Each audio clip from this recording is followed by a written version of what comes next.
Hi, I'm Jenna. I'm a publicist at ECW Press, and today I'm going to be telling you about why I loved working on Evan Munday's book, The Dead Kid Detective Agency. When I was a little girl, I was totally obsessed with Nancy Drew. I wanted to be her, and I had all of my mom's old books, and I even opened up a detective agency in my basement, very cleverly called the Jenna Illies Detective Agency. And I only ever solved one mystery, I think, but what I lacked in cases, I made up for in secretaries, because I had two, my sister Chris and my friend Tori. And you're probably wondering, why did you need two secretaries when you only had one case? But there's a valid answer for that, and it's because 100 sweet little notebooks like this guy would not have stapled themselves together. Anyway, if you flash forward about like 15 years or so after I opened up the Jenna Illies Detective Agency, my dream was no longer to be a girl detective, but to be a book publicist. And luckily, after many false starts and waitressing jobs, that dream came true, and now I work at ECW, where I was assigned Evan's book to work on this fall. Now, I was really excited to work on this book, not only because I have a history of enjoying stories about girl detectives, but because Evan's a friend of mine. He's a publicist at Coach House Books, so we know each other socially. And it has been such a pleasure to work with an author who's also a book publicist, because Evan totally gets it. Like, the whole publicity process is like second nature to him, and he has really realistic expectations of what we can do with the book. And plus, he's just an awesome guy. But everyone knows that Evan Munday's a nice guy, so I'm not going to go into that. I'll just talk about the book. So the protagonist of the Dead Kid Detective Agency is called October Schwartz. She's 13. She's new in a small town called Sticksville with her dad, who is a clinically depressed science teacher at her high school.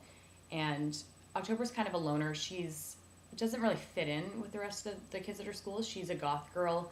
She's a little chubby. She spends a lot of time in a cemetery behind her house where she's working on a horror novel that she's writing.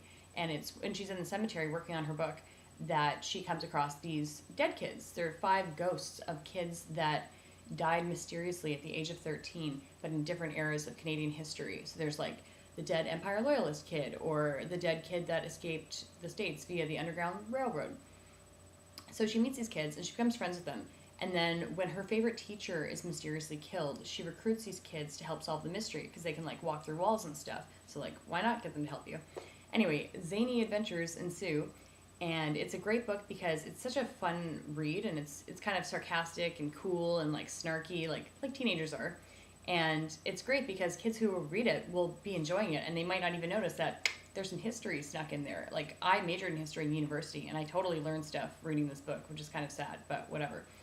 Anyway, it's a great read if you have a kid who's like 9 to 12 or something, especially because it includes a lot of pop culture references. There's even a glossary in the back of the book. So let's say one day your 9-year-old comes up to you and says, "Mom, who's Stephen King?" or "What's REO Speedwagon?"